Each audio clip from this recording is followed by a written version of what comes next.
Welcome, mothers and others. I'm so excited to introduce to you our next candidate who's running for office. His name is Joel Camann. He is running for Texas House District 130. Welcome, Joel. I'm so glad you're here. Hi, I'm happy to be here.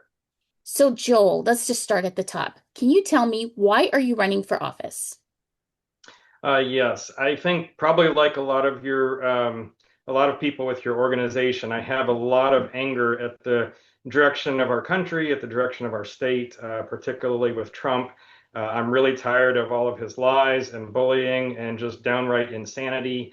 We're seeing a lot of negative things. It's a constant flow of bad decisions and missteps and lies, but most recently, I've seen where he's been sticking the Department of Justice on the Federal Reserve, trying to intimidate them just because he doesn't like that they won't agree to lower interest rates.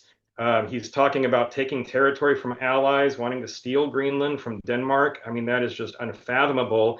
And the latest today is he wants to put increased tariffs on some of our allies who will not support his measures to try to take Greenland. Defending ICE agents that murder civilians.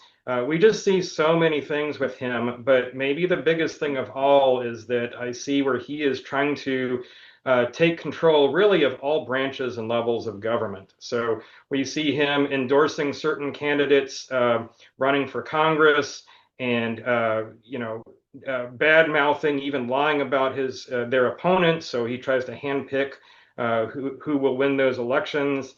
We see him packing the courts. So, the Supreme Court is so far to the right now and just really not a check on what he is doing. And then we see him interfering with state politics and, trying to get Texas to gerrymander to quote, find him some more votes. What is going on is just ridiculous. And we see the same thing in Texas with Abbott, with Ken Paxton and others. So there's a lot of corruption. I really want to fight against that. And I'm happy to talk about my issues. There's certainly a lot of issues that I have, but I think the biggest thing is trying to stop this slide towards autocracy and save our democracy. So, what do you feel this office needs? Well, it needs people that are going to stand up to Republicans. House District 130 is the incumbent is a Republican, so that's not anybody that's going to stand up to Abbott or Paxton or Trump. I mean, it's a party of one person right now. So that's got to stop. I think that one of the things that makes me different. I am in my regular profession an environmental engineer. Um, I work with a lot of people to try to solve complex problems. And that's an approach I think we need in Austin. I think so many times, people take a side on an issue without having all of the facts, and then they try to cherry pick information to support that position. That's not how I do things. I like to try to look at all of the information. I like to consider multiple points of view. I like to hear from everybody, and I like to come up with solutions that are fair to everybody, not trying to prefer one group of people at the expense of another. So if you learn about me, that's a very big thing about me. Can you tell us a little bit more about you and your personal values? My personal values. Well, I mean, I think first off, I really love helping people. And as I said, I try to be fair with everybody throughout my life. Anytime I feel like there's an injustice, I'm not going to be quiet about it. I'm going to be on the front lines fighting. And that means not just for myself, but other people too. I speak up when I think something is wrong.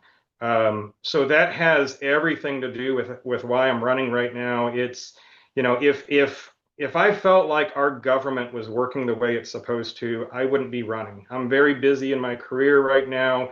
I'm well compensated for what I do, so I don't need the money. But I see a lot of problems, and I think people like me need to step up and try to do something about it. Along those same lines, because I'm well paid and I don't live a very extravagant lifestyle, I'm not the type of person that's going to be bought or intimidated. I'm going to be out there fighting for what's right.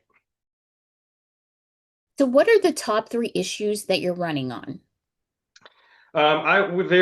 It's hard to actually maybe boil it down to three, but I would say three big ones. Affordable health care. I know a lot of people are hurting right now. I've even got people in my family who struggle to be able to afford medical insurance and not even just affording the insurance. Sometimes they might have the insurance, but with the high deductibles, uh, they can't afford the care that they need. I actually had a family member just earlier this week who passed away, and she should have gone to see the doctor. It might have been something preventable. She didn't do that. We can't have that going on. So we need to look for solutions on that. I think another one is going to be supporting our public schools, making sure that they have the funding that they need.